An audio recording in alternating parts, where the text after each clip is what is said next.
अनादि निर्गुण प्रगटली भवानी मोह महिषासुर मर्दना लागोनी त्रिविध तापाची करावया धारणे भक्त लागी कृपावसी निर्वाणी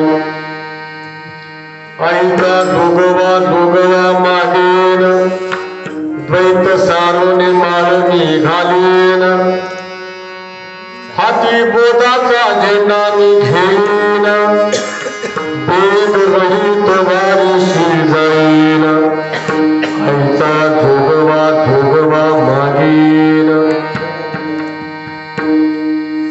नवविध भक्तीच्या करुणी नवरात्र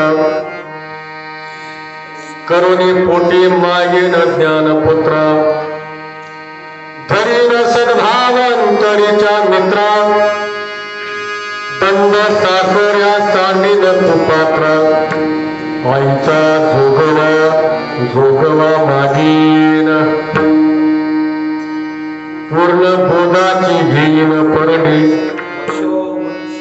आशा तृष्णेच्या पाडीन दरडी मनोविकार करीन कुरवंडी अद्भुत रसाचे बडीन दुर्डीव आईचा जोगवा मागीन आता साजनी झाली मी निसंग विकल्प नवऱ्याचा सोडियला संग काम क्रोध हे सोडियले माग केला मोकळा मार्ग सुरंग आईचा जोगवा मागीन ऐसा जोगवा मागून ठेविला जाऊन नवस महाद्वारी फेडिला एकपणे जनार्दन देखिला जन्म मरणाचा फेरा चुकविला आईचा जोगवा मागीन द्वैत सारोने माळणी घालीन हाती बोधाचा झेंडा मी घेईन भेद रहित वारीशी जाईन आईचा जोगवा मागीन विठाल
साधिके शरण्ये त्र्यंबके गौरी नारायणी नमस्तुते महायोगपीठे तटे भीमरतं वरम पुण्डरीकाय दातो मुनीन्द्रः समागत्य तुष्टन्तमानन्दकन्दं परब्रह्मलिङ्गं भजे पाण्डुरङ्गम्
नमो विठ्ठला राजुला पांडुरंग नमो रुक्मिणी माऊली ज्ञानगंगा नमो चंद्रभागा नमस्कार माझा रुक्मिणी पांडुरंग ओम ब्रह्मानंदं परमसुखदं केवलं ज्ञानमूर्ति द्वंद्वातीतं गगनसदृशं तत्त्वमच्छादिलक्षम् एकं नित्यं मनवचलं सर्वादि साक्षिभूतं भावातीतं त्रिगुणरहितं सद्गुरुं तं नमामि गुरुर्ब्रह्मा गुरुर्विष्णु गुरुर्देवो महेश्वरा गुरु साक्षात् परब्रह्म तस्मै श्री गुरुवे नमः ज्या ज्या ठिकाणी मन लाये माझे त्या त्या ठिकाणी निजरूप तुझे मी ठेवतो मस्तक ज्या ठिकाणी तेथे समर्था तुमचे पाय दोन्ही दयांची केली स्मरण होय सकल विद्यांची अधिकरण त्याची वंदे श्री गुरुचरण हे नमस्कार नियात नमो ज्ञानेश्वरा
प्रस्तुत प्राप्त हरिकीर्तन रूपी शिवासाठी घेतलेला अभंग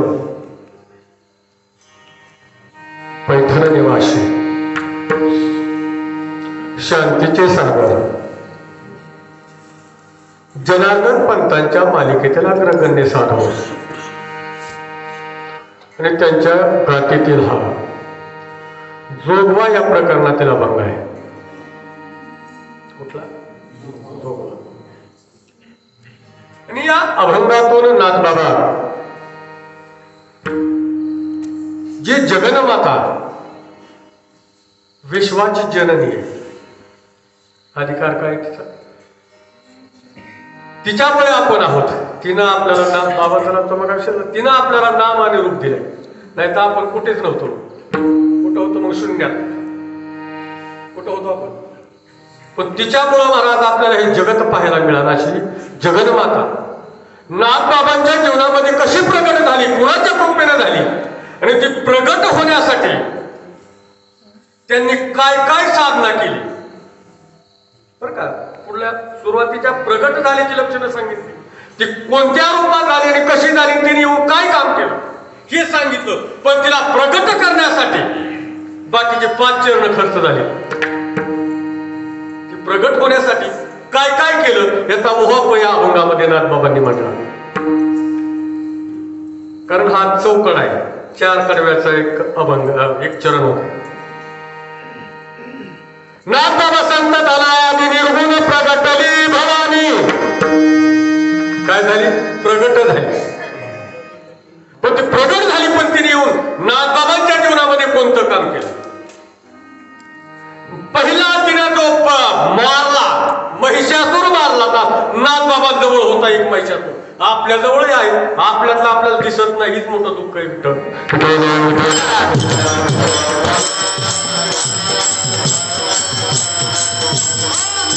सर्वांजवळ महिषासूर बसलेला आहे, फक्त आपल्याला दिसत नाही. लोकांच्या डोळ्यातलं कुसाळ दिसत. काय दिसत? आणि आपल्या डोळ्यातलं मग तोच आपल्या जवळ दडलाय. नाथबाबांना जाणवला, पहिला महिषासूर मारला मोह नावाचा. कोणता? मोह महिषासूर मर्दनाला बने. आणि जोपर्यंत मोह जात नाही तोपर्यंत झाडणीच होत नाही त्रिविध तापाची.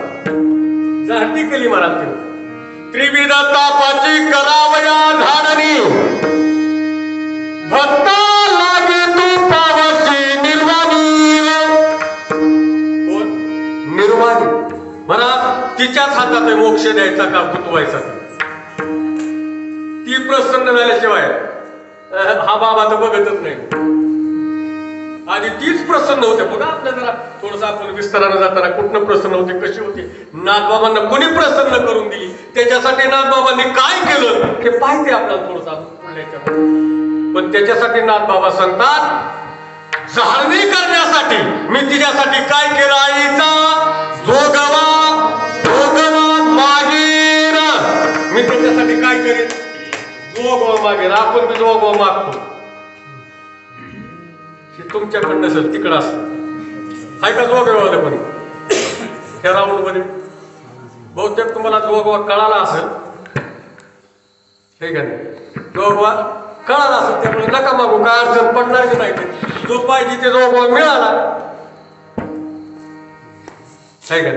बाकी काय आता लई खटापट करायची गरज, पण गाफील राहू नका. विठ्ठल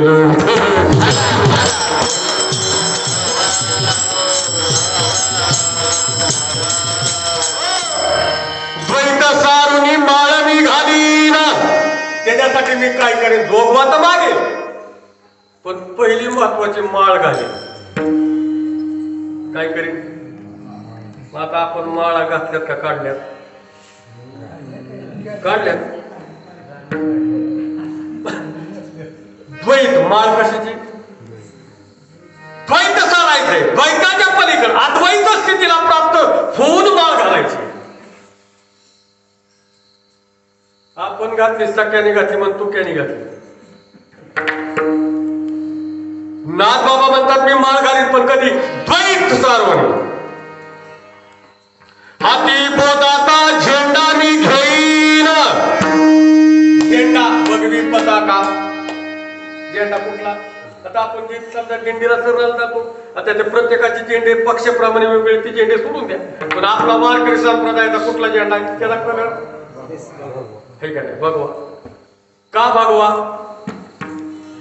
बाकीचे रंग नव्हते का? भरपूर आहेत. पण या भगव्या झेंड्या मागे एक शास्त्रीय कारण आहे की तो ज्यानं आतून भगवा झालाय त्यानेच भगवा झेंडा घ्यावा.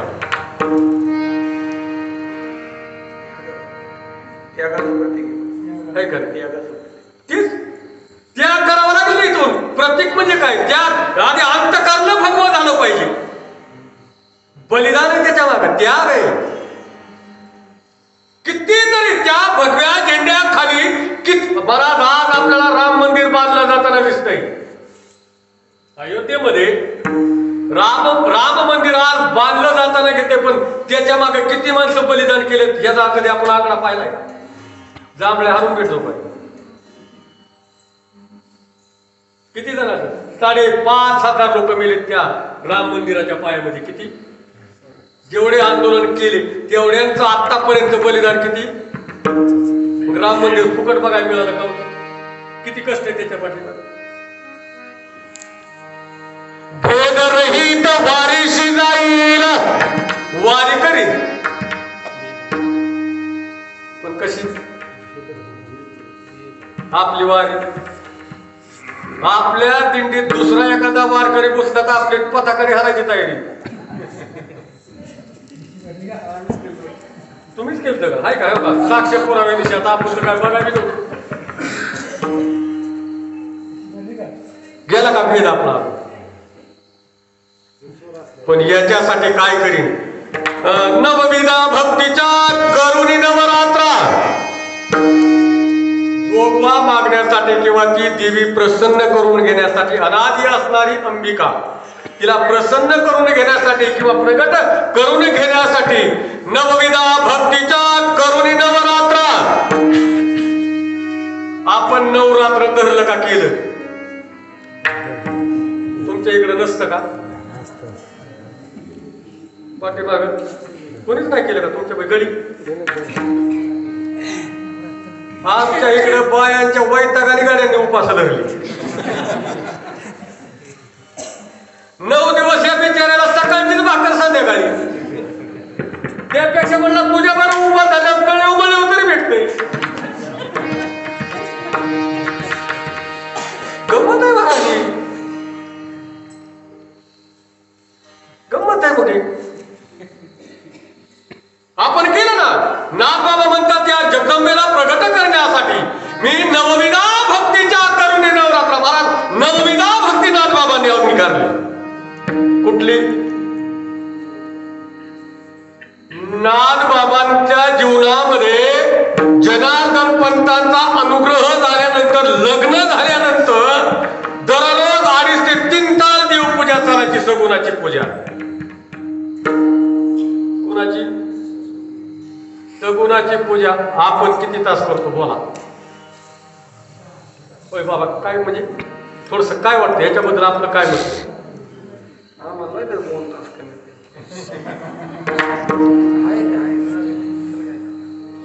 तुम्हाला गंमत आहे. निर्गुणाची भेटी सगुणा संगी. कोणा संग्या? निर्गुण असणाऱ्या भगवान परमात्मा जर प्राप्त करून घ्यायचं असेल तर सगुणाची पूजा महत्वाची. निर्गुण प्राप्त होईपर्यंत सगुणाची भक्ती, आणि निर्गुण प्राप्त झाल्यानंतर सुद्धा सगुणाचीच भक्ती.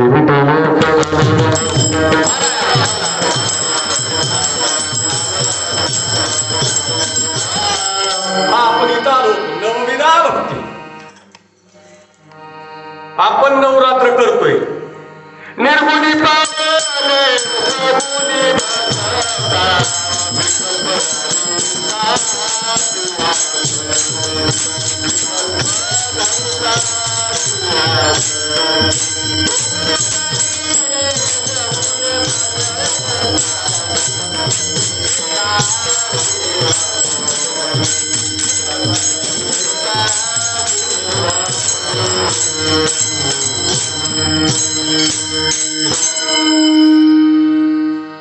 जीवाधडेवर का काय करेल?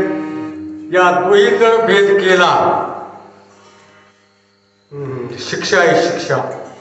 जिव्हा झडी. आणि मग जर जीभ जळली म्हणजे गळून पडणे. निर्गुणाला प्राप्त करताना सगुणाला मला ते द्वैत भेद आहे ना. काय पंत परा सगुण भक्तीवाले पंत वेगळा, निर्गुण भक्ती म्हणणारे पंत वेगळे, असे पंत पडले ना. तर हेच काय करायचं. पण साधू संत सांगतात तुकोबारायचं मत आहे. निर्गुण भजता काय म्हणतात, सगुणी भजता निर्गुणी पावले, विकल्प दहिता जीवा धरे. या दोघात भेद नकोय ना.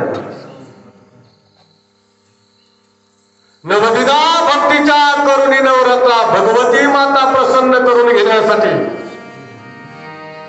मी इथं होतो. नवरात्र केलं का धरलं.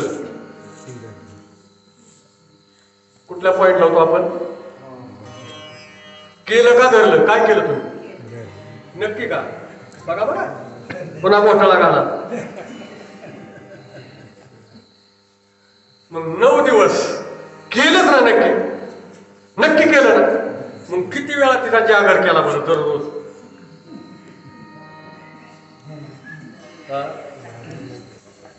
नाही ना. मग कसं काय केलं तुम्ही म्हणता. जागर आहे महाराज. 9 दिवस जागर आहे. नवरात्रामध्ये जागर आहे. जागर ज्या घर नाही, ज्या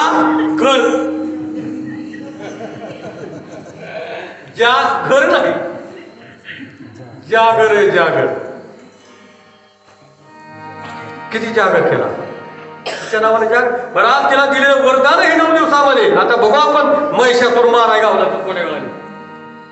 का शंकराने दिलेलं वरदान आहे, भगवंताने दिलेलं वरदान आहे की त्या रूपामध्ये जे तू कर्तव्य केलं त्या कर्तव्यामध्ये भगवती मातेला महिषासुराबरोबर 10 दिवस युद्ध करा. 9 दिवस युद्ध केलं. किती दिवस.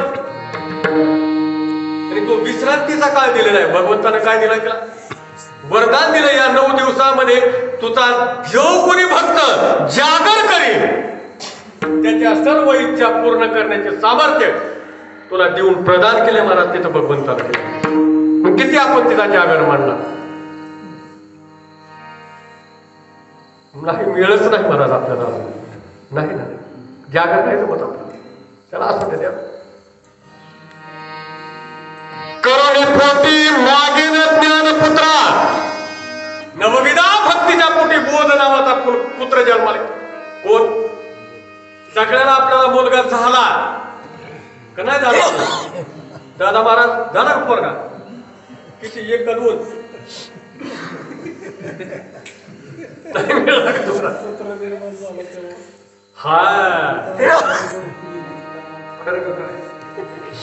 धरीन सद्भाव अंतरीच्या मित्रा. नवविधा भक्तीच्या करुणी नवरात्रा करुणी पोटी मागेत ज्ञान म्हणजेच बोध प्रबोध. करुणी पोटी मागेन ज्ञानपुत्रा धरीन सद्भाव. मित्र करायचा प्रत्येकाला. धरीन सद्भाव अंतरीच्या मित्रा सद्भाव. दंभ सासऱ्या सांडीन कुपात्रा.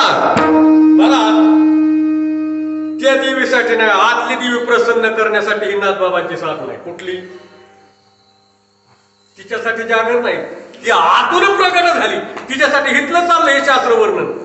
याच्यामध्ये हे सगळ्या गोष्टी बनल्या. कोण. सद्भाव. दंभ नावाचा सासरा. इथं बसलेले महाराज सगळे बाहेर काढण्यासाठी हे साधन आहे. चला पूर्ण बोधाची घेईन परडी घेईन. पण कोणती. आपण कुठली घेतली आहे का नाही. आपण वेळोची. पण परडी कोणती. नाथबाबांनी कोणती घेतली. पूर्ण बोध. हे विश्वाची माझे. विश्व कसं आहे. विश्व हा परमात्मा आहे. हा बोध प्राप्त होणं तयार परडी. पूर्ण बोध घेईन परडी. आशा तृष्णीच्या पाणी न दरडी. कुणाच्या दरडी. आशा तृष्णा. आता ते बरेच आहेत बाकीच्या. पण नाथबाबांनी आजच्या अभंगामध्ये 2 सांगितल्या. त्यांना 2 महत्वाच्या वाटल्या की परमात्म्यामध्ये अडचण करणारे ह्या 2 आहेत. कोण. आशा आणि तृष्णा मनोविकार करीन कुरवंडी. आता मात्र बाकीच्याकडे घुसले. मग बाकीचे 6 जण गाठले. आता यात कोण गाठले? मनोविकार. मनाचे विकार किती? 6. त्या 6 जणांचे कुरवंडी म्हणजे काय केली? बलिदान. आणि मग मनाचे उरलं जे शिल्लक राहत ते म्हणजे अद्भुत रस. अद्भुत रस म्हणजे ब्रह्म रस. आणि त्या ब्रह्म रसानं भरीन दुरटी. आता साधनी झाले मी निसंग. आताशी म्हणले माझ्यातली निमे गेल्यामुळे मी कशी झाली आता निसंग. मला बाकीच्यांचा संग राहिला नाही, फक्त योग राहिला. कोण? विकल्प नवऱ्याचा सोडियेला संग. निसंग. आता साधनी झाले मी निसंग. निसंग.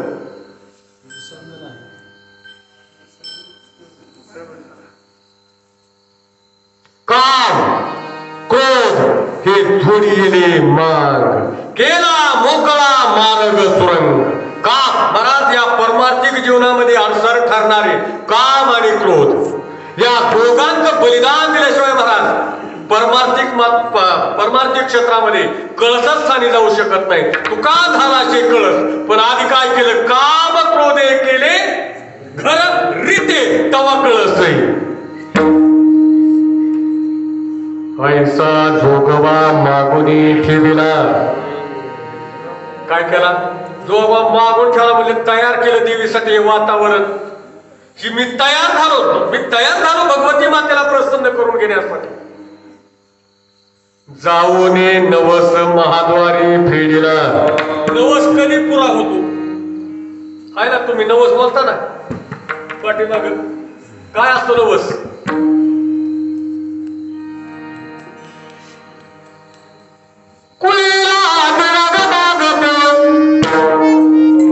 अंबाबाई नवस बोलते.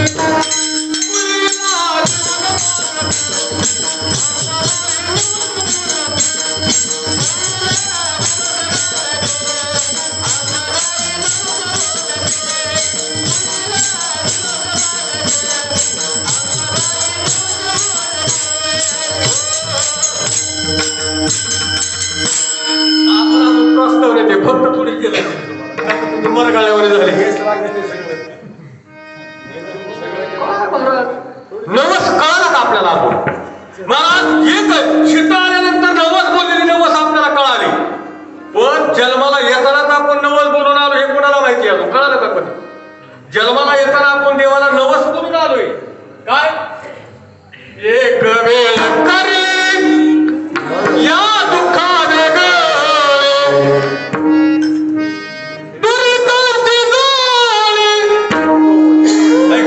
तिथं आपण नवस बोलून आलो. देवा तुझी क्षणाक्षणाला मी आठवण करीन. आठवी न पाहिजे हा माझा नवस. अरे रात्र आणि दिवस पांडुरंगा. नागबाबा म्हणतात मी नवस फेडला कुठं? महाद्वारात जाऊन. आपण महाद्वारात जाऊन बकरा कापला, पण नवस नाही फेडला. नवस कळाला का आपल्याला? नवस फेडलाच नाही. खरा नवस आहे नाथबाबांना नवसाची आठवण सद्गुरूच्या कृपेने झाले. जनार्दन पंतांच्या कृपेने नवस कळाला आणि त्या नवसाचं महाद्वार म्हणजे परावानी उघडी होणं. तिथं द्वार मोकळवाने आणि अखंड मुखामधून नामाचा रस वाहन तयाना महाद्वारातला नवस विठ्ठल.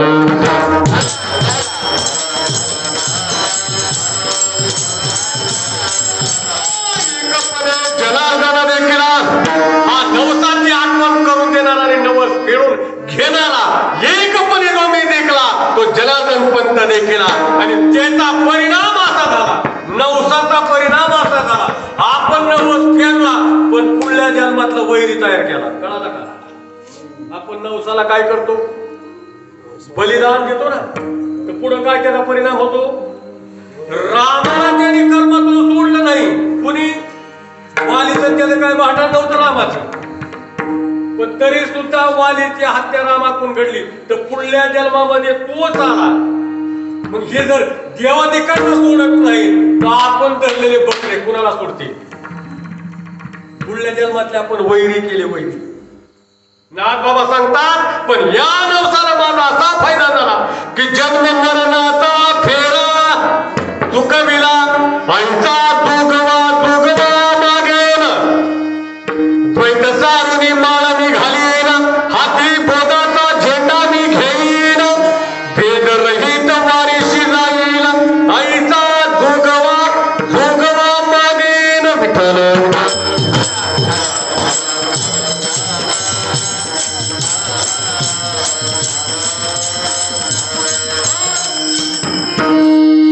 सरळ सरळ भावार्थ झाला.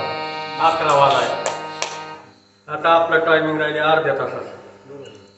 किती वेळ राहिले आपल्याकडे? अर्धा तास. आता अर्ध्या तासामध्ये 6 चरण पाहिजे आपल्याला. किती? 6. प्रत्येक चरणाला 5-5 मिनिटं चौकाड आहे. नुसतं बोलायलाच पुरायचं ना अर्धा तासाला त्याच्यावर. आता आपल्याला तुम्ही कोणत्या अपेक्षेनं आला, कोणाच्या बऱ्याच अपेक्षा आहेत. फोन सकाळपासून चालू महाराज असं असं थोडंफार घ्या, असं घ्या. आता महाराजाला ड्रायव्हिंग करायला अर्धा तास राहिला, लायसन काढायचं ते बाकी लांबच राहिले अजून मला. चला आपल्याला तुमच्या मर्यादेत वेळेत मी जाणार कळेल, काय अडचण नाही. दरवर्षीप्रमाणे कोजागरी पौर्णिमा ही आमच्या वाटेला असते. चला 12 महिन्यातून एक आनंद लुटायला मिळतो. आम्हाला 12 महिने दुसऱ्या ह्या तारखा भेटतच नाही. नेमकं ह्या दिवशी आपलं मन मोकळं करायचं. कुठं माहेरात येऊन सासरला काय रट्टे खायचे नाही. सासरवासी मन मोकळं कुठं होतं? तुमच्याकडे माहेर नाही का? तुम्ही येडे आहेत का? येड्याला म्हणतात माहेर सासर सारखं. मग आपण येडे आहेत का? आपण का येडे? पुरे येडे कुठे आहेत आपण? पुरे येडे झालो तो देवाचे हो. कळत का मराठी आपली? पुरे वेडे झालो तो देवाचे हो. पण आपण अजून पुरे वेडे झालो. तुका वेडा झाला. काय झाला? वेडा झालो वेडा झालो. हे काय तो वेडियांच्या म्हणजे भक्ताच्याच गावाला गेला, इतरांच्या गावाला गेला. जे त्यांच्यासारखे वेडे झाले त्यांच्याच गावा गेला. आपण वेडे नाही झालो आणि त्यांच्या गावाला जायचा संबंध केला आपल्याला. असो, आता हा कोजागरी पौर्णिमेचा दिवस आणि आजच्या या पौर्णिमेच्या निमित्तानं सद्गुरू दादांच्या या प्रांगणामध्ये हा हरिकीर्तनाचा महोत्सव. आणि या कीर्तनामध्ये आज आपण एक प्रासंगिक स्वरूपाचा हा अभंग आहे आणि प्रासंगिक स्वरूप आहे कारण 9 दिवस आपण देवीचा जागर केलेला आहे. कोणाचा जागर केला? देवीचा जागर केला. आणि आजच्या पौर्णिमेच्या दिवशी महाराज या पौर्णिमेचा उपवास धरल्यानंतर महाराज नवरात्र केल्याची पूर्णत्वता होती. म्हणून याला काय म्हणते? नवान्न पौर्णिमा. काय शब्द आहे नावेला? नाव नवान्न म्हणजे 9 दिवस ज्या अन्नाचा त्याग केला. पायात चप्पल नाही घातली, कोणी दाड्या नाही केल्या, कोणी केस नाही कापली, बरे दात घासायची तरी बंद नाही केल्या, घडी घसरून पडली. एवढं सगळं पाणी देऊन बलिदानाला दाढी वाडा बकरा हाणतो दाड्या राखून. आपलं नवरात्री विशेष आहे महाराज. 9 दिवस दाड्या नाही पाळायच्या, दाड्या पाळायच्या, केस नाही काढायचे, नख नाही कापायचे. आणि 10व्या दिवशी काय करायचं? दाढीवालाच बकरा हाणायचा. झालं का नवरात्र आपलं? दीप महाराज बली. बली म्हणजे काय? कशाला बळी म्हणायचं? बली हा शब्द संस्कृत मधला आहे. बली म्हणजे देवाला अर्पण केलेलं अन्न. काय शब्द? बली म्हणजे काय? देवाला अर्पण केलेलं अन्न. त्याला बली. पण आपण त्याला बळी केला. आपण फास्ट घेतले. आपण काय केलं? बळी केला. बळी केला ना. बळी होय बंद कर महाराज. आपल्या गावात बळी झाला का? तुम्ही नसेल केला. गट उठवायला काय केला? नाही केला. केला असेल गावात काय करणार. कारण 9 दिवस थोपला गडीच मोकळं होत नाही त्याच्याशिवाय. काय महाराज विचित्र खेळ आहे सगळा.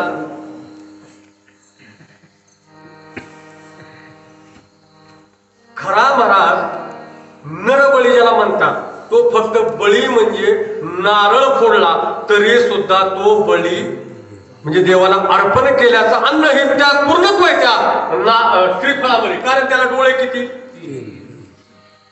आणि आपल्याला किती? ही फलश्रुती खरी तिथं असते.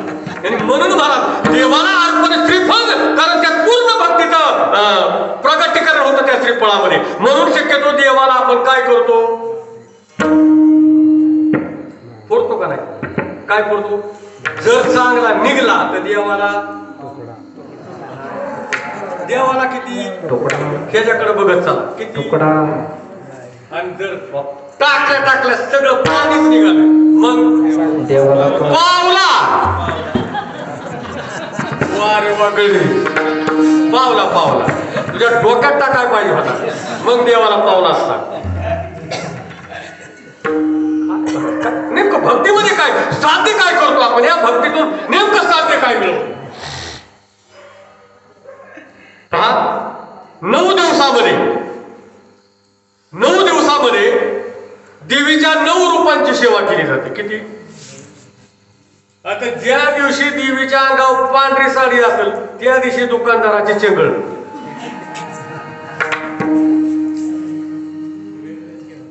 आदल्या दिवशी बाया उद्याची कंची साडी ती बघ त्या देवीच्या अंगावर. गडीमेला चैन तू त्या सायकली उडवून त्याला टोपी बदलायचं ओढलंय. दसऱ्या जुन्या पल्लीलावर गेला का? भक्तीचं स्वरूप कळालं का आपल्याला? नेमकं देवीची 9 रूप कोणती? कोणत्या रूपाची सेवा केल्यावर फळ मिळतं? मला देवीची 3 रूप आहे, 9 रूप आहे. पहिली 3 रूप सौम्य रूपाची सेवा आहे. पहिली 3 रूप कोणती? सौम्य रूप. दुसरी 3 रूप तीव्र रूप आणि आणखी 3 रूप ही अति तीव्र रूप आहे. ही 9 रूप आहे देवीची. आता पहिली 3 रूप माहुरगड रेणुका, तुळजापूर भवानी आणि तिसरं महालक्ष्मी कोल्हापूर. ही 3 सौम्य रूप आहे. कशी रूप आहे? ही सौम्य रूप आहे. हा, आता दुसरी 3 रूप रंडा, मुंडा आणि चामुंडा. कोणती? रंडा, मुंडा आणि चामुंडा. त्यापैकी चामुंडा हे रूप सप्तशृंगीच आहे. आणि अति तीव्र रूप दुर्गा, कालिका, महाकाली. कशी? अति तीव्र. यांच्याकडे बघता राक्षसाला फिट आली. आपल्यासारखं गडी तर उठायचंच नाही. बलवान राक्षस महिषासुराला ज्यावेळेस तर भगवती मातेनं रूप धारण केलं, महिषासुराने लागावलं लटलटलं रूप पाहून ही अति तीव्र रूप. या 9 रूपामध्ये देवीची जागर मांडायचा. आता याच्यापैकी पूर्ण पीठ कोणते ना अर्ध पीठ कोणतं? पूर्ण का झालं हा इतिहास मांडतो चलतो माझ्या गावाला पुढे. पण पहा, 3 रूप आपण 3 पीठ म्हणतो. जगदंबीचे रूप पीठ किती मांडतो? 3.5. 3.5 पीठ. ती अर्ध पीठ का आणि पूर्ण पीठ कशाला म्हणायचं? 1 मिनिटामध्ये महाराज, ज्या भगवती मातेच्या मंदिरामध्ये भगवान शंकराचं मंदिर आहे त्याला पूर्ण पीठ मांडलं जातं. पूर्ण त्याशिवाय होतच नाही. त्याच्याशिवाय पूर्ण. ज्या देवीच्या मंदिरामध्ये, आता बघा, तुळजाभवानीच्या मातेच्या मंदिरामध्ये तिथं महादेवाचं मंदिर आहे म्हणून ते पूर्ण पीठ आहे. महालक्ष्मीच्या मंदिरामध्ये महादेवाचं मंदिर आहे म्हणून पूर्ण पीठ आहे. रेणुका मातेच्या मंदिराजवळ महादेवाचे मंदिर आहे म्हणून ते पूर्ण पीठ आहे. पण सप्तशृंगीच्या पुढे पहा तुम्ही महादेवाचं मंदिर दाखवा. गेला असेल कुणी तर दाखवा तिथं महादेवाचं नाही, म्हणून त्याला पीठ अर्ध पीठ.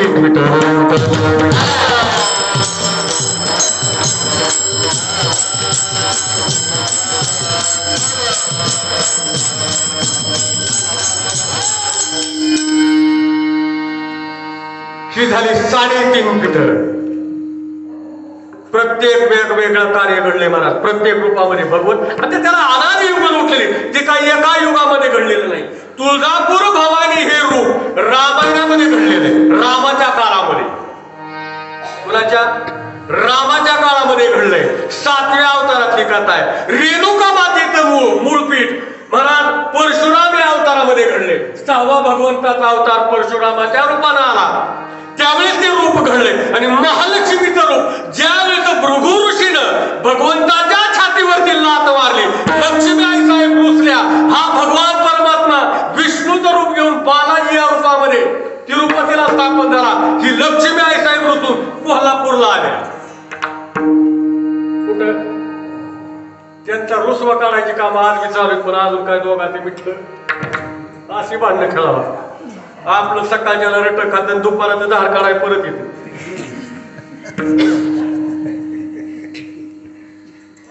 गमत आहे कुठे महाराज त्या दोघांचं बघा बिचाऱ्यांचं आजून मिटलं नाही. महाराज जरी आपण बालाजीला गेलो, टकलू करून आलो, तरी लक्ष्मीचं दर्शन घेतल्याशिवाय ती यात्रा पूर्ण होत. ही अशी भांडणे दोघांची. तर चला असो, ही झाली महाराज पूर्ण पिठाची कथा. आता कोल्हापूर लक्ष्मीचं मूळ नाव काय? चला सांगा कोणी आहे का पाठ? मी गेल्या वर्षी इतिहास मांडला होता, म्हणून मुद्दाम टोचन घेऊन विचारतो की किती जणांनी पाठ केली कीर्तन आता पण? सपाटा झाली का? काय काय नाव आहे तिचं? कोणती नगरी? कोल्हापूर या नगरीमध्ये महालक्ष्मी आली. त्यावेळेस महालक्ष्मी येण्या अगोदर त्या शहराचं नाव काय होतं?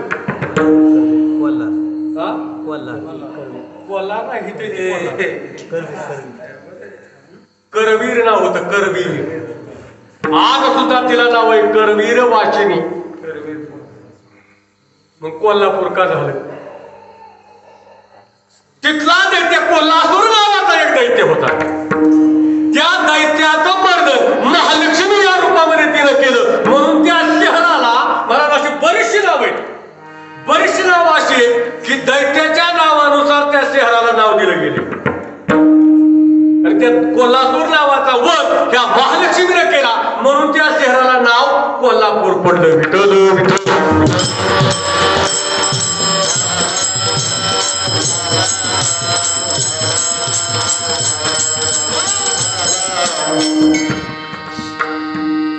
कळालं तिचं मूळ रूप झाली, तिची सेवाही झाली. आता तिला प्रगट करायची, प्रसन्न करून घ्यायची. काय करून घ्यायची? प्रसन्न करून घ्यायची. पण कशाने? कशाने प्रसन्न होते? काय करावं लागतं? आपण देवाची काय करतो तेव्हा देव प्रसन्न होतो? भक्तीच करतो ना, सेवाच करतो ना. सेवेशिवाय ते प्राप्त होत नाही. भगवंताचीही सेवाच आहे आणि देवीचीही सेवाच आहे. भगवंतानेच घेतलेलं रूप आहे देवीचं, दुसरं काय महाराज? फक्त त्याला निश्चित इच्छा निर्माण झाली होती. कुणाला? भगवंताला म्हणलं आपल्याला कर्माला एकट्या कड्याला काय करा. आता एक मोबाईल निघले म्हणून बरं कधी जवळ बसून एकामेकाला बोलत नाही, असे चिटून बसतात. हिथं येऊ पण हिथं येऊ. लय झालं तर मोबाईल मधून सांगतो मी आता थोड्या वेळाने जेवायला जाणार नाही, पण तोंड उचकटीत नाही. अरे मी जेवायला जातो म्हण की, त्यातून चॅट करतो. कुणाला? शेजारच्याला सांगितलं होती आली तिथं बोलतो. गमत महाराज ही मोठी लोकांची काय. पण हे रूप एकट्याला कंटाळवे ना काय, एकट्याला कर्मना म्हणून खेळणार तयार करण्यासाठी फक्त त्याला इच्छा झाली. काय कोणी असं फास्ट असले, फक्त त्याला इच्छा झाली की म्हणलं आपल्याला कर्मच नाही, काहीतरी तयार करू. म्हणल्याबरोबर डाव्या कुशीतून निर्माण झाली ती माया. कोण निर्माण झाली? कोण? माया. आणि तिने मग हे सगळं जगाची काय केली? ती निर्माण झाली की मग ब्रह्मदेव बी जन्माला आला, सगळे सगळे जन्माला आले. कोणी? मायेनं मला हे सगळं निर्माण केलं. मग तो निर्माण म्हणून की माया देवच झाला का? कोण? दुसरं काय रूप आहे त्याचं? दुसरं कोण निर्माण झाला? तोच झाला ना. पण महाराज या बाईनं असा काय पगडा केला. हिनं पगडा महाराज जगात चालतंय कुणाचं? देवाचं का देवीचं? हा मला आता तिथंच यायचे ना. आपल्या घरात आपलं जास्त चालतं का घरच्यांचं? तसे साधना म्हणजे देवी लवकर कळत जरा सोप्यातून. जास्त लय असं उकरीत बसण्यापेक्षा सोपं नाही होय तात्या. आपलं काय मत आहे ह्याच्यावर? बरोबर आहे ना? म्हणजे तुमचं माझं बी तेच आहे हा. मी काय तुमच्यातून सुटलाय काय? मीही तुमच्यातून सुटत नाही, मीही तिथेच आहे, तुमच्या बरोबरच आहे ना. भक्ती करत असताना महाराज देव बी भक्ताचीच परीक्षा पाहत असतो, नाटाळाची नाही पाहत. देवाला काय नाटाळाचं घेणे देणंच नाही. ते म्हणतो तू जेव्हा माझ्याकडे येतील, कारण पेपर शाळेत जाणारा द्यावा लागतो. पेपर कुणाला द्यावा लागतो? शाळेत जो जातो त्यालाच पेपर आहे महाराज. तसा जो भक्ती करतो त्या भक्तीच्या वाटेवरच संकट असतात आणि ते भक्तानं देवानं त्याची परीक्षा पाहण्यासाठी तयार केलेली असतात, बाकीच्यासाठी नसतं महाराज. बघा पांडवांच्या काळामध्ये बघा जगन्माता काही करू शकते. पांडवांच्या इतिहास मांडायला मी का, कारण इथं बाबा उभे आहेत. बाबाने बघा सांगितलं तुम्ही काय हे काढलं ती काढलं घेतलं की मी झोपाय निघून जाणार आहे. मग त्यापेक्षा आपलं थोडस कस धरूनच होतं.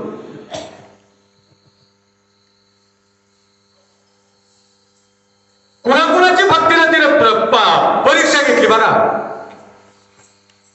पांडवांच्या काळामध्ये महाराज ज्यावेळेस नारद महर्षीने कळ टाकले, जगन्माता पार्वती आई साहेब कैलासामध्ये एकट्याच बसलेल्या होत्या. सुंदर असा शृंगार केलेला होता आणि निवांत आपल्यापासून त्यापलेच रूप त्यापल्या आरशामध्ये निळत होत्या.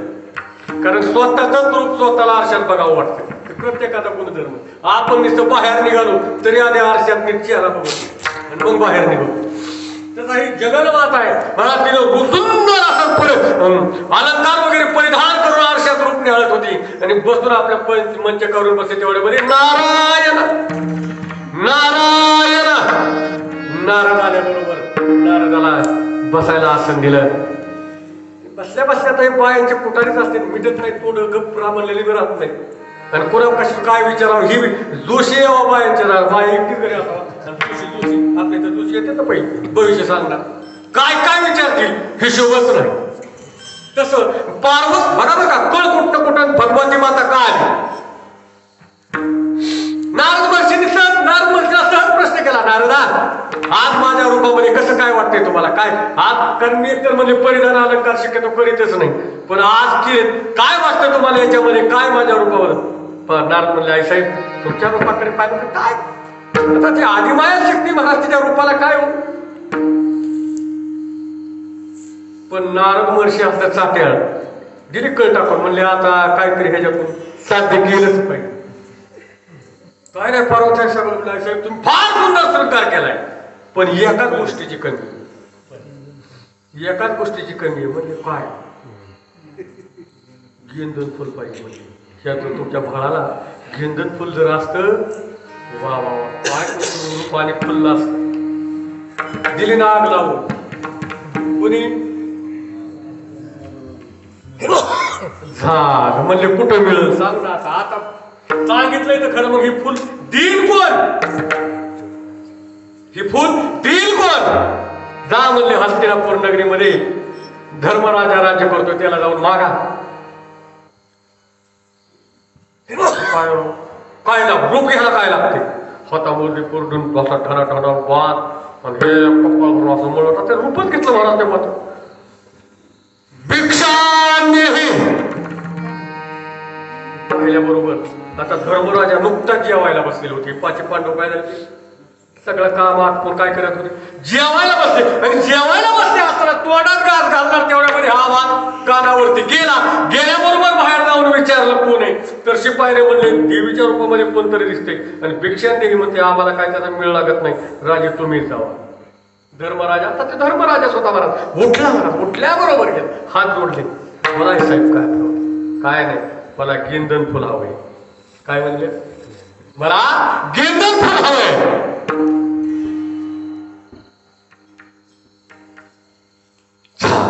धर्मराजाने कधी बघितलेलं की नाही. लगेच आता आदेश पाठवला अर्जुनाला बोलवा. कोणाला? आता म्हणले हे दुसरं काम दुसऱ्या गाड्यांचं कामच नाही. म्हणले आणलं तर कोण आणू शकतो? कामाच्याच गाड्याला काम सांगावं. इतरांना सांगून तो वेळ वाया घालू शकतो आणि ती वस्तूही प्राप्त होणार नाही.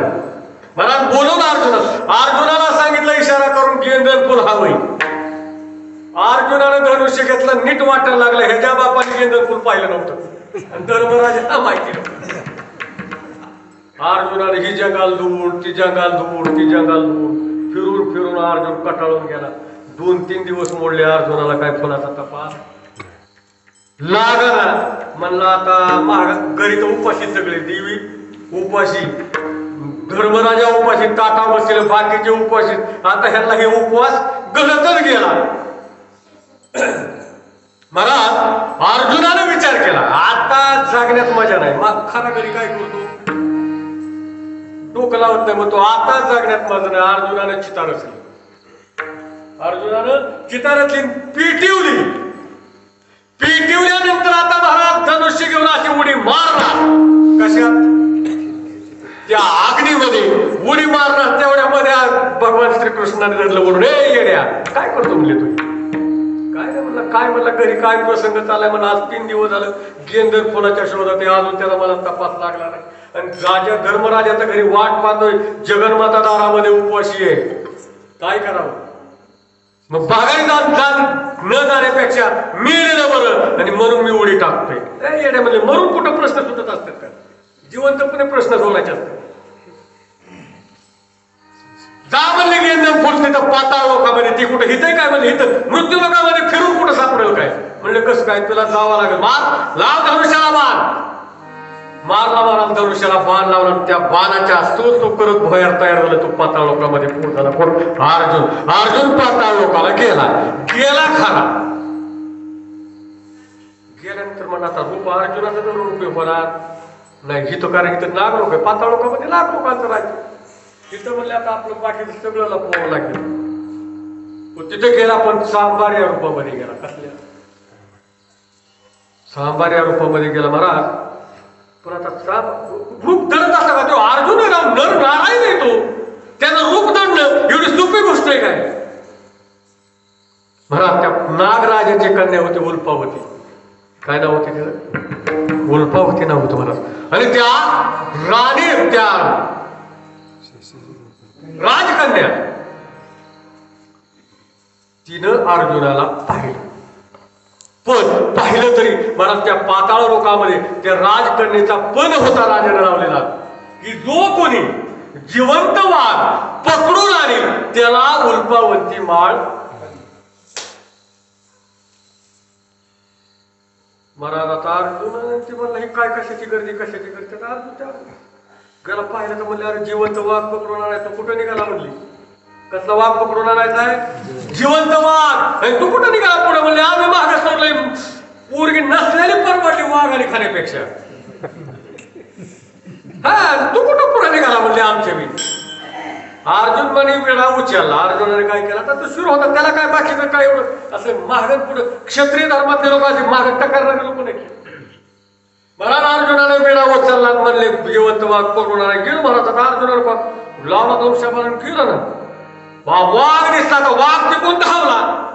वाघ धावला पण ह्याने जागा फटका मारतो मारायचा महाराज. वाघाचा असा कानाचा शेलाच हरून गेला. वाघ तिथंच मुरपटा फिरला.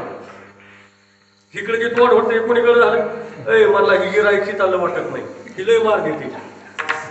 त्याचा फटका वेगळा, ह्या हितला वाटत नाही. मला वाघ शरण आला. म्हणला बोल काय इच्छा असेल ती.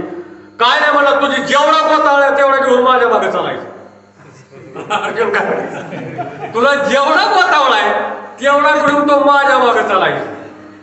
आता अर्जुनाने पण आयडियाच होता मला. अर्जुनाने जो वाघाचा कान तुटला होता ना, तो वाघाचा कान खिशात टाकलाय. म्हणलं ह्याच्यामुळे सुद्धा पुढे भांडणं होऊ शकतात. आता हा कान तुटलेला वाघ अर्जुनाच्या मागून बाकीचा गोतावळा मागतो. बाकीचे राजदरबाराचे होते का नाही बसलेले, कारण वेळा कोणी उचललाय, अर्जुनाला उचललाय. म्हणले हे वाघ कसा धरून आणतो ते बघू तरी म्हणले. मरताना एखाद्याचं मरण तरी बघावं म्हणले. की वाघ धरून आणत असतो का वेळा उचलून गेलेला? महाराज मेंढराच्या कळपासारखा कळप कुणाच्या मागे चलत होता अर्जुनाचा. राजांच्या तोंडाचं तिकडे पाणी हातले हातच आटून गेलं. विक्स गोळ्या खाल्ल्या तरी सुटाना.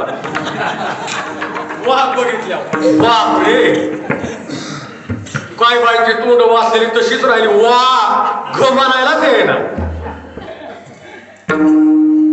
घाबरले महाराज सगळे. पण आता एवढं जरी झालं तरी बाकीचे म्हणले एकटाय ह्याने बरंच वाघ आणल्या. जी पुरीला काय पाहिजे युग वाघावाला पाहिजे, फक्त काय पाहिजे ज्यांनी वाघ आधी निघून दिलाय तो त्याला विषय संपला. हे सगळेच गावली. आता सगळ्यांनी एक योग वाघ धरला राजकुमारांनी आणि गेले. आता प्रधानानं त्याला काळी पडली म्हणजे सगळेच वाघावाले झाले, द्यायची कोणाला. पण प्रधान चॅप्टर होतं म्हणतात. प्रधान मंत्र्यापेक्षा पी हुशार असावा लागतो तरच जुळत. प्रधानाने हेळ चालवला. म्हणला आता असा प्रश्न मिटायचा. प्रधानाने म्हणले सगळे लागे तुम्हा वाघ धरून. आता ही दाढीवाली बोकडं पकडल्यावाली वाघ धरून पडतो म्हणलं. प्रधानाने त्या रांगेने सुरुवात फिरायला सुरुवात केली. कुणी बरोबर एका वाघाच्या वाघाचा कान तुटल्याला सापडला. म्हणले पोरगी ह्याला द्यावा लागेल. बाकीच्या वाघावाले हो बांधूला, ज्या वाघाचा कान तुटलाय ज्या वाघाचा कान ज्याच्याकडे असेल त्यालाच नवरी मिळत. अर्जुनाने पटकन खिशातला काढला आणि वाघाच्या कानाला कान म्हणला नवरी घ्यायची. प्रधान काय म्हणे नवरी कुणाची? अर्जुनाचं उर्पवंतीनं महाराज तिथं लग्न लावून दिलं. लग्नाच्या टायमाला म्हणले तुझं वराड बोलेव. प्रधान काय म्हणला तू एकटाच आहे काय तुझं वराड? म्हणला माझ्या मागं कोणीच नाही, सगळे गेल्या. कारण जिथं जी आलोय ते कुणामुळे आलोय मी? भगवंतानं मला इथं पाठवलंय. माझा फक्त एकच माणूस येईल. काय म्हणले? माझ्या लग्नाला किती माणूस येईल? एकटाच माणूस येईल. तेवढा आला की माझं लग्न पूर्ण होईल. मला काय बाकीच्या वराडाचं घेणं देणं नाही. महाराज बोलवा म्हणजे एकटा का व्हायला असला तुझा. लावला धनुष्याला बाण. इकडे भगवान परमात्मा नुकताच तोंडात घास घालाय बसले. काय गमत असते भक्तात. आणि ज्यावेळी धनुष्याला चिठ्ठी बांधून आली पत्रिका अर्जुनाने कुठनं पाताळ लोकातून पत्रिका द्वारकेला पाठवली. पाठवल्याबरोबर ती पत्रिकानं बाण ओळखला. अर्जुनाचाच बाण आहे. देव म्हणतात बाण तर अर्जुनाचा आणि जेवायला तर बसलोय तर बोच्याला घास खाली ठेवला. बाण ठेवला. ती पत्रिका उचाकली.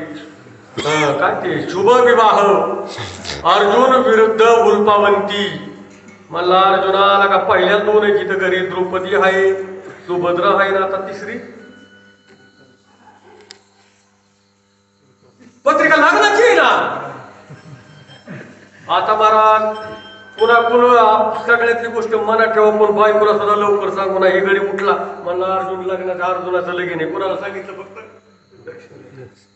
रुक्मिणीला चालता चालता म्हणून गेलं. दुसरं काय? रुक्मिणी साहेब म्हणला तुम्ही एकटेच जाणार का ना? आम्ही 16,000 आणि 108 आहे. वरणाला किती टेम्पो लागतात करा हिशोब. अर्जुनाला सांगितलं किती गोतावळा आहे? फक्त एक माझा माणूस येणार आहे. आता बातमी कोणाला मिळाली? रुक्मिणी साहेबांना. आता हा बाबा पुढे निघाला. पण 16,108 ह्या झाल्या. आता ह्या काय गप राहिल्या का? ह्याची कळ नारदाला लागली. नारदाला लागल्याबरोबर नारदानं लगेच भगवान शंकराला म्हणले राव तिकडे अर्जुनाचं लग्न आहे तुमच्या सद्भक्ताचं लग्न आहे तुम्ही कुठं? आता त्यांचं वराड काय काय तुम्हाला शंकराचं वराड माहिती नाही का? देऊ करावं. आता ह्यांचं वराड निघालं. पुरवल्या मांडवात राहिला असतात का? लय मोठी गंमत आहे महाराज. झालं हे सगळं पोन झालं. पोन झाल्यानंतर लग्न लागायचं टायमिंग झालं. शुभ मंगल सावधान झालं. पण म्हणले आता जर अर्जुन सावध नाही केला आता जर सावध नाही केला तर त्याला गेंदन फुल मिळणार. कारण आता ही उल्पवती याची झाली. आता हिचा बाप ह्याच्यावरती चाल करणार नाही. महाराज ज्यावेळेस शेवटचे मंगल अष्टक झाल्यानंतर वाद्य सुरू होतं. वाजवतात का आपल्या इकडे? वादंत्री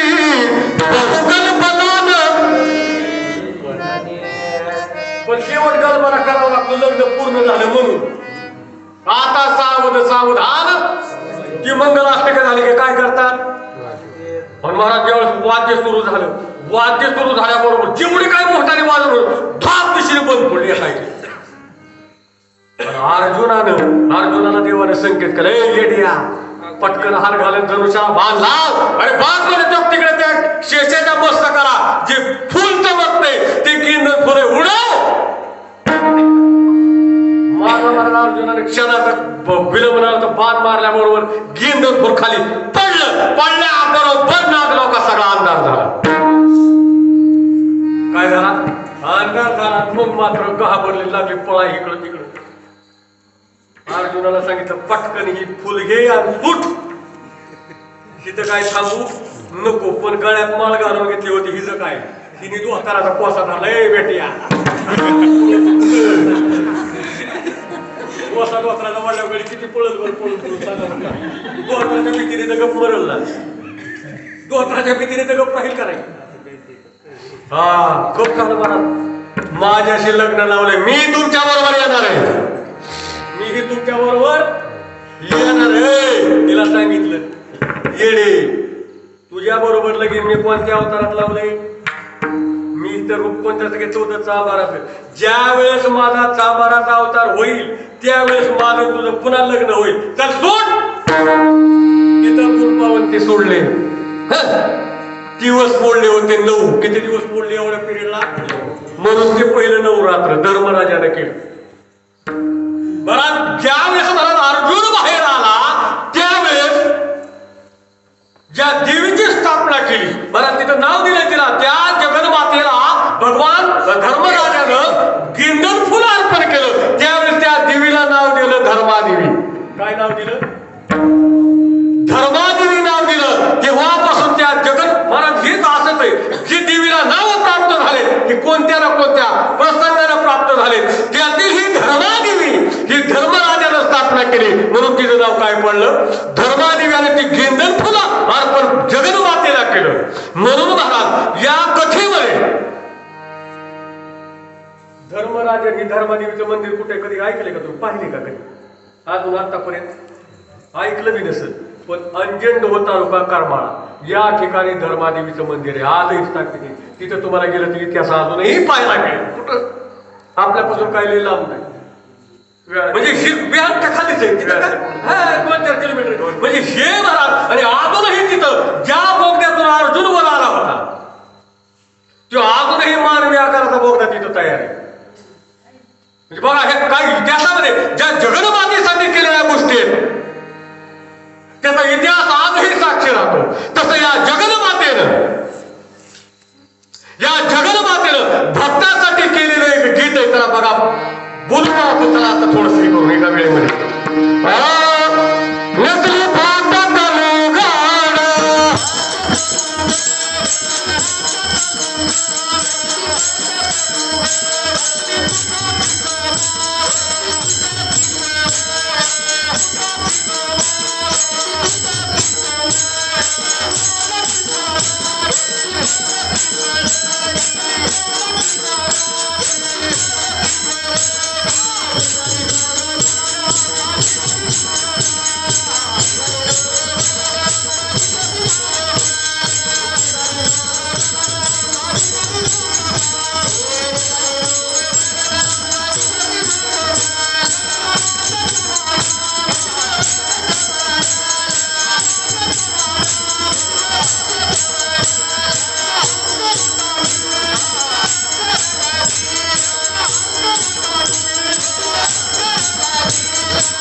तिच्या जर मनात आलं तर सत्व घ्यायचं भक्ताचं ते घेणारच.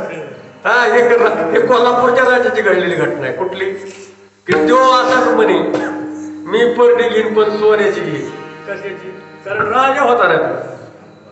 पण जर तिच्या मनात आलं हे बेट्या तुझं सोनं म्हणजे घाल तिकडे मातीत मला हीच पाहिजे बा तिने सत्व घ्यायचं ठरवलं त्याचं भक्ताच्या दारामध्ये इथं नाथबाबांवर जगन्माता प्रसन्न झाली प्रगटली. ती कशी प्रगटली?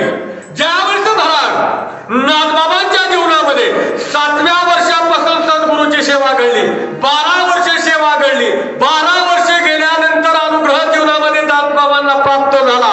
जनार्दनांची कृपा झाली सुलभंजन पर्वतावरती. आणि झाल्यानंतर ज्यावेळेस अनुग्रहाचं चिंतन नाथबाबा करू लागले. कशाचं?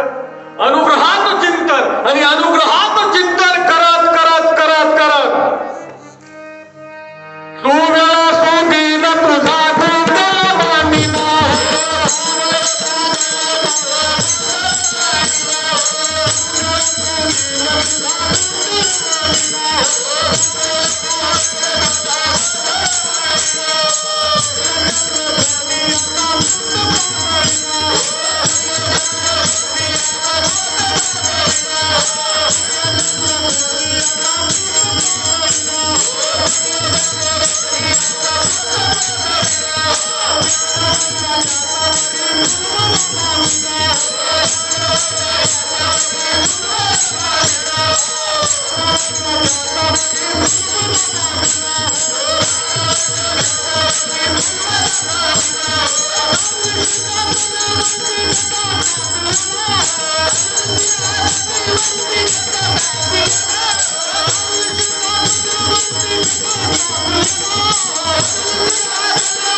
काय केलं? नाथबाबांनी गोंधळाला सुरुवात केली.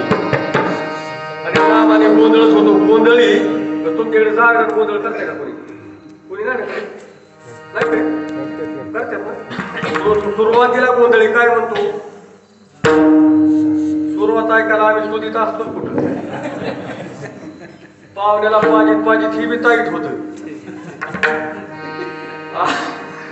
आणि पहाटेच्याला गोंधळ्याला विचारतात. आता गोंधळी पेऱ्याला, मालक पेऱ्याला, पाहुणा पेऱ्याला, लंगर फक्त पेपटात ह्याच्या बसाय पाहिजे वडले मग उतरल खटकन.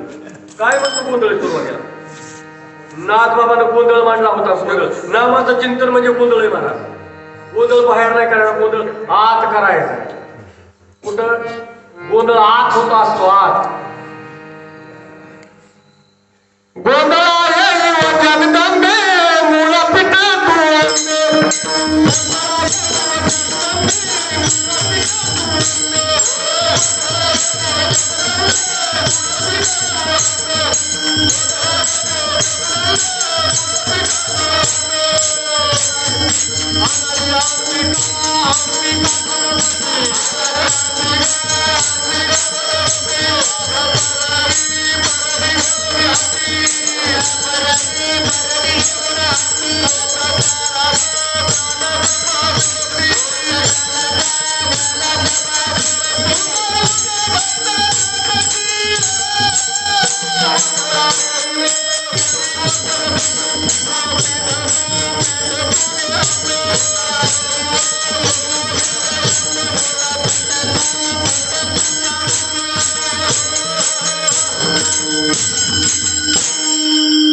गोंधळ मांडला होता नाथबाबानं. तू वेळा तू दिना तुझा गोंधळ मांडला. गोंधळ मांडला पण कोणत्या दिवशी कोणत्या वेळेला? कोणत्या दिवशी कोणत्या वेळेला? ज्या दिवशी सद्गुरूचा अनुग्रह जीवनामध्ये प्राप्त झाला तो दिवस सोनियाचा. धन्य दिवस आजी झाला सोनिया सोनियाचा दिवस आजी अमृते पाहिला तुळीचेही एक प्रमाण आहे वेळ सुदीन सुवेळ चांगली वेळ म्हणजे ज्या वेळेला अनुग्रह प्राप्त झाला ती सुवेळ सुदीन सुवेळ सुदीन तुझा गोंधळ मांडला हो मी गोंधळ मांडलाय जगदंबे काय म्हणले मी गोंधळ मांडलाय आणि या गोंधळाला जो आपण फुलवरा किंवा सजावट म्हणतो देवाऱ्याला सजावट करतो ना आपण सजावट ज्ञान वैराग्याचा वरी फुलवरा बांधिला हो फुलवरा बांधला कशाला ज्ञान वैराग्य हे प्राप्त झाल्याशिवाय भक्ती खरी परत रूप होत नाही चंद्र सूर्य ध्वनी याचा पोत पागळीला हो काय केलं पोत कुणाचा पागळला चंद्र सूर्य ध्वनी याचा पोत पागळीला हो आपण पोत पागळतो काय कराय आपण काय करतो पोत पागळतो पण कशाचा चिंध्याचा ती बी टाकून दिलेल्या नवे कोण वापरतो त्याला कसल्या असत्यात फाटलेल्या कोपऱ्या आता त्या कोपऱ्या बी राहिल्या आता नवत वापरावं लागतं पर्यायच राहिले कोपऱ्याच राहिले नाही घालायला त्याला आता नवत वापरावं लागतं बरं त्याला पर्याय नाही घालून शुद्ध वरती घट स्थापिला नागबाबा म्हणतात मी घट बसवलाय आणि काय मानलंय पद्मासन शुद्ध आसन म्हणजे कसलं पद्मासन त्या पद्मासनामध्ये बसून जर चिंतन केलं तर लवकर ध्यान लागतं काय होतं ध्यान लवकरच मन स्थिर होतं पण त्याला शुद्धासनामध्ये सिद्धासनामध्ये बसावं लागतं पण घट बसवला कोणता जो घट हृदयरूपी घट आपण हृदयरूपी घट देवाला देत नाही दुसराच घट दिला हृदयातून कधी देवाला हाक मारली का हृदयामध्ये त्याने येऊन बसावं असं कधी आपल्याला वाटलं का आतापर्यंत पण मला हृदयरूपी घट स्थापन केलाय काय केलं नाथबाबा म्हणतात मी हृदयरूपी घट तुझ्या सेवेसाठी अर्पण केलाय आता पण ह्याच्यासाठी कृपा फार महत्वाची म्हणून म्हणले उदो बोला सद्गुरु माऊलीचा हो कारण ही जगदंबा तशी प्रसन्न होत नाही जोपर्यंत जीवनामध्ये सद्गुरु प्राप्त होत नाही तोपर्यंत जगदंबा प्रसन्न होत नाही कारण या विश्वाचं बीज तिच्या हातामध्ये तो ती कुंडलिनी जगदंबा जी चैतन्य चक्रवर्तीची शोभा अरे जी विश्वबीजाची या कोंबा सावली केली कुणी विश्वबीजाचा कोंब म्हणजे भगवान परमात्मा आज भगवान परमात्म्याला किंमत मायेमुळे जर माया नसती तर तो उघडा झाला असता आणि उघडा झाला असता तर तुम्ही आम्ही देवाला देव म्हणून पाहिला कारण जे सत प्राप्त होत त्याची किंमत शून्य असते त्याची किंमत या मायेनं वाढवली आणि म्हणून नाथबाबा म्हणतात माझ्या जीवनामध्ये जनार्दनासारखा साधू प्राप्त झाला आणि त्या प्राप्त झालेल्या अनुग्रहाच्या साधनामुळे मी चिंतनाला बसलो आणि चिंतन करत करत करत करत एक दिवस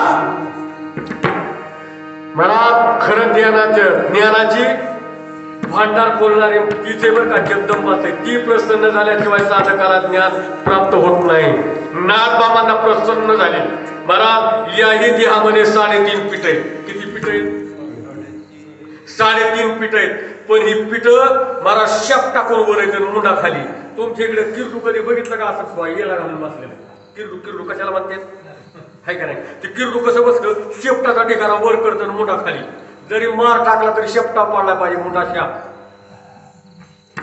तसं या देहामध्ये कुंडलिनी बसवली भगवंतानं तिला वेळे 3.5 किती 3.5 वेळे चिंतन करत करत ज्या वेळेस तिला धक्का पोहोचतो होतो, साधक एक मग्न होतो, एक चित्त होतो आणि त्यावेळेस त्या कुंडलिनी मधून ती शक्ती प्रवाहित व्हायला सुरुवात होती. म्हणून साधकाने चिंतन करताना असं मोकळ्या जागेवरती बसायचं नाही, काहीतरी अंतरूनच बसायचं. कारण ही जी स्पंदनं तयार होतात, ही स्पंदनं स्पर्श नाही झाला पाहिजे, ही आत साठली पाहिजे. काय झाली पाहिजे? नाही तर ह्या जमिनीवर ती स्पंदनं, ती निर्माण झालेली शक्ती प्रसारित होते. काय होते? प्रसारित होते. आणि ज्यावेळेस चिंतन करत करत ह्या कुंडलिनीच्या त्या अशी करमुळीच्या रूपाने वरती जर शिपुट असतं, मुंडा खाली असतो, वेळा मारत मारत मारत ज्यावेळेस तो चिंतनामध्ये रंगत रंगत पूर्ण त्याचे 3 वेळे भरले जातात. किती?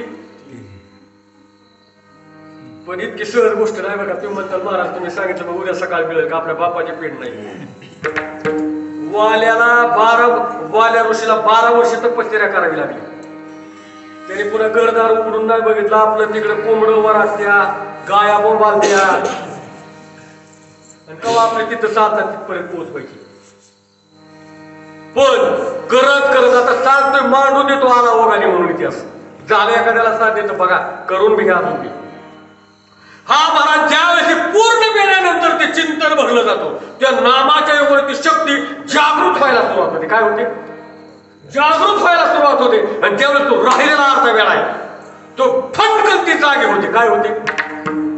जागे होते. आणि जागे झाल्यानंतर या मेरुदंडाद्वारे, याला मेरुदंड म्हटले. कशाला?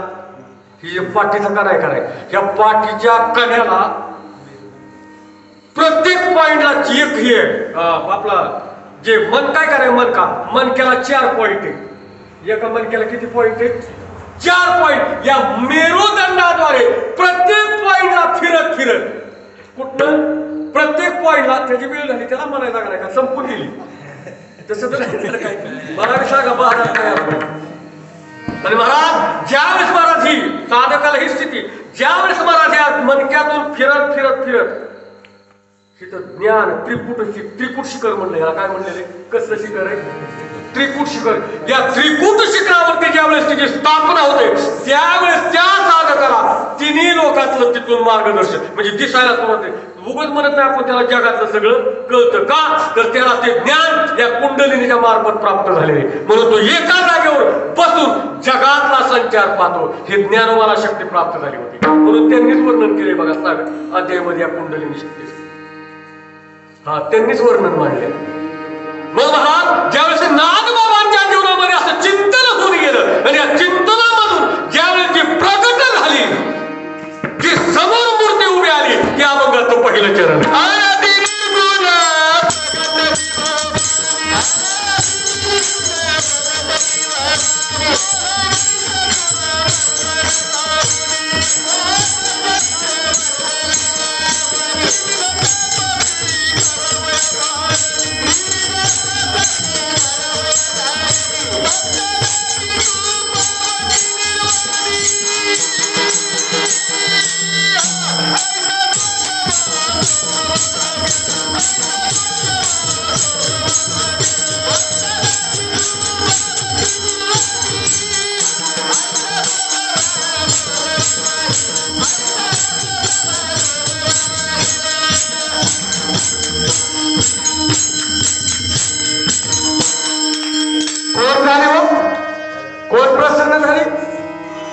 जगन्माता महाराज कुंडलिनी शक्ती समोर प्रगट झाली. प्रगट झाल्यानंतर भीष्माचा संचार त्याला दिसू लागला.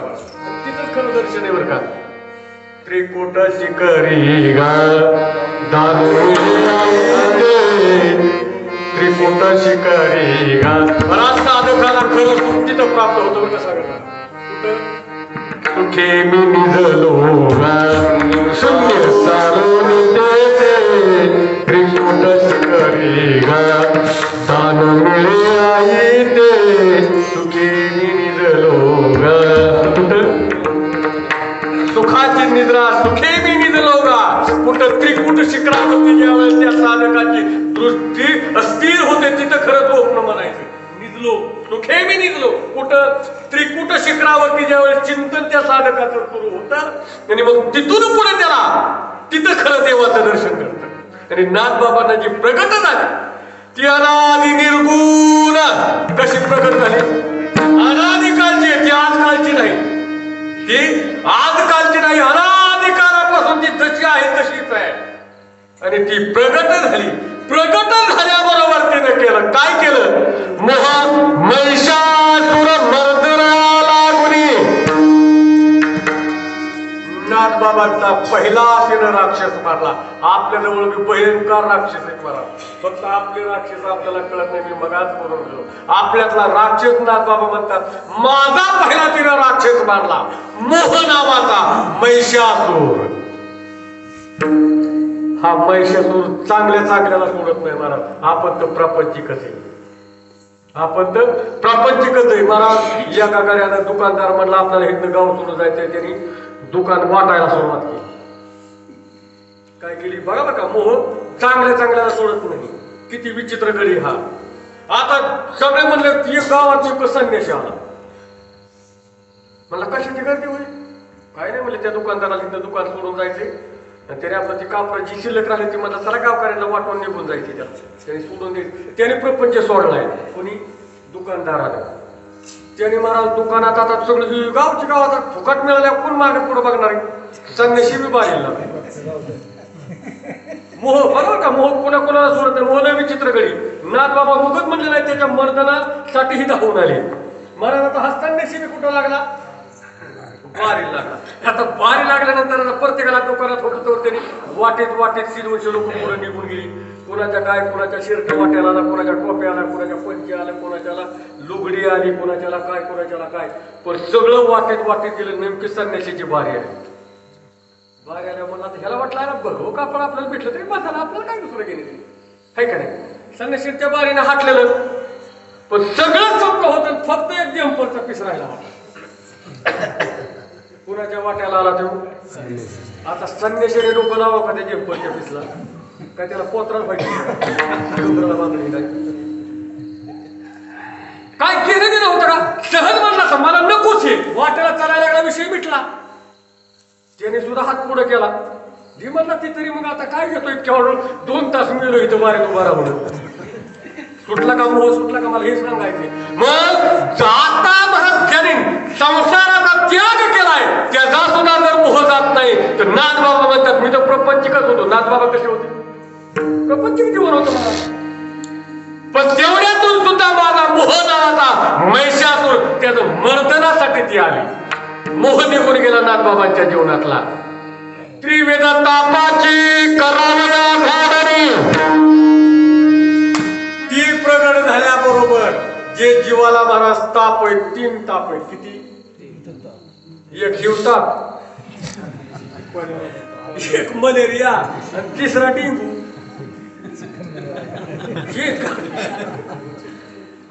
नेमके आपले 3 ताप कोणते? दैविक, आदिदैविक आणि भौतिक, आध्यात्मिक. या 3 तापातून आपल्याला जावं लागतं. पण या 3ही तापाची झाडणी महाराज ती प्रगट झाल्याबरोबर नाथबाबाला प्रसिद्धी झाली. कारण त्रिविध तापाची झाली बोळवण. काय झाली? बोळवण झाली. पण कुणाचं? जरण वैष्णवांचं पाहिल्यानंतर. पण हे सुद्धा परप्राप्त कुणामुळे झालं होतं? सद्गुरूची कृपा. हे सुद्धा प्राप्त कुणामुळे झालं होतं? सद्गुरूच्या कृपेनेच ही भगवती प्रसन्न झाली होती. भक्ता लागितू पावस निर्वाणी कोण? भक्ता लागीत पावन होणारी ही जगन्माता. आणि ती निर्वाणी शेवटची महाराज लवकर देवीच प्रसिद्ध होते, देव नाही. त्यामुळे शक्यतो देवीकडे गिरायची असं असते. कळते का तुम्हाला? जास्त तुमच्याकडे बघायला कुणाकडे जाते? पांडुरंगाकडे का देवीकडे? कुणाकडे जातो? म्हणजे जास्त लवकर प्रसन्न होणार ते दैवत आहे. म्हणून भक्ता लागे तू पावशी निर्वाणी आईचा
कोण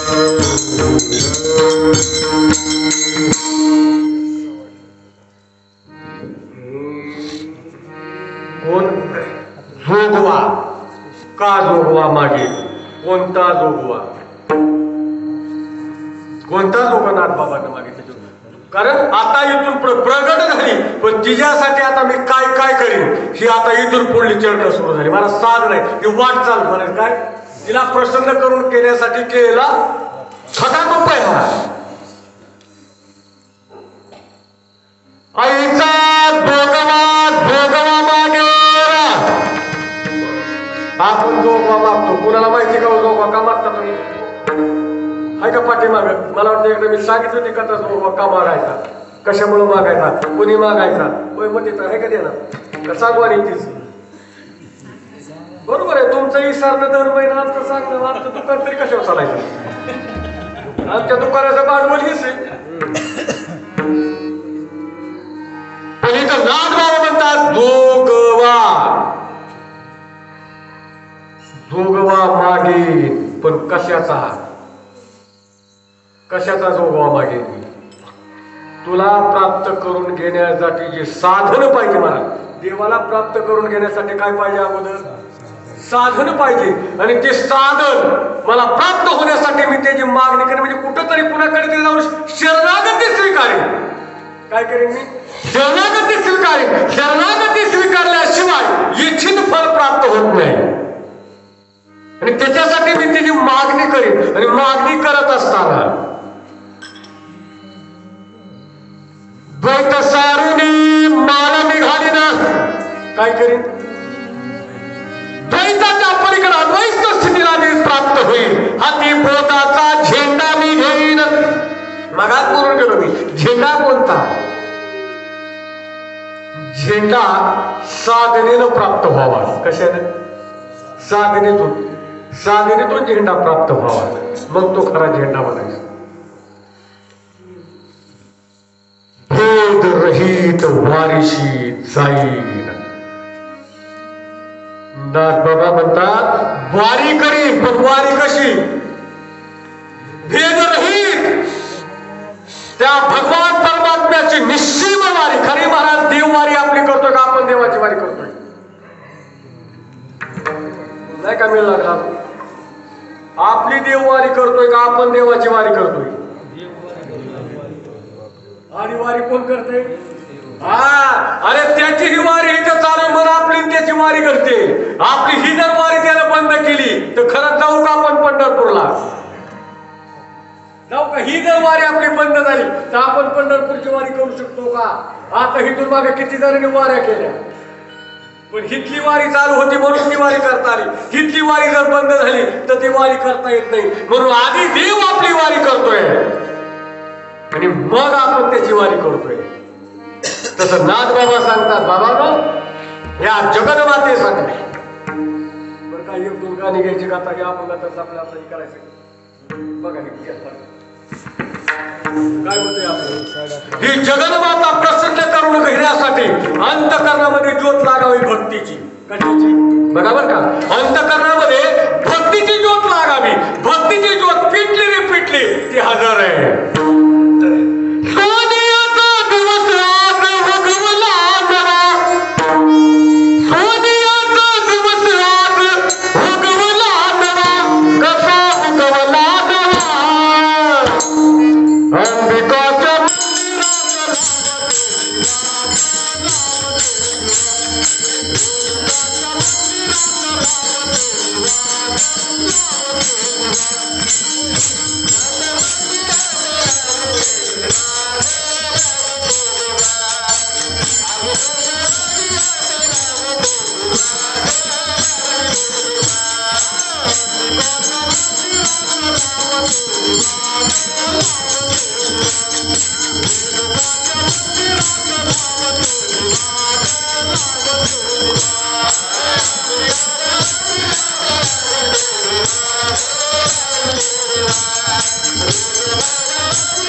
नाथबाबांचा हा 6 चरणाचा अभंग. आता याच्यावरती बारीक चिंतन मांडायचं म्हणलं तर अजून फार आता हे पूर्ण याच्या बाहेरच्या बद्दलच नाही, शीतालय सगळं चिंतन जे या अभंगामध्ये मांडलेले या देहातलं मांडलेलं आहे.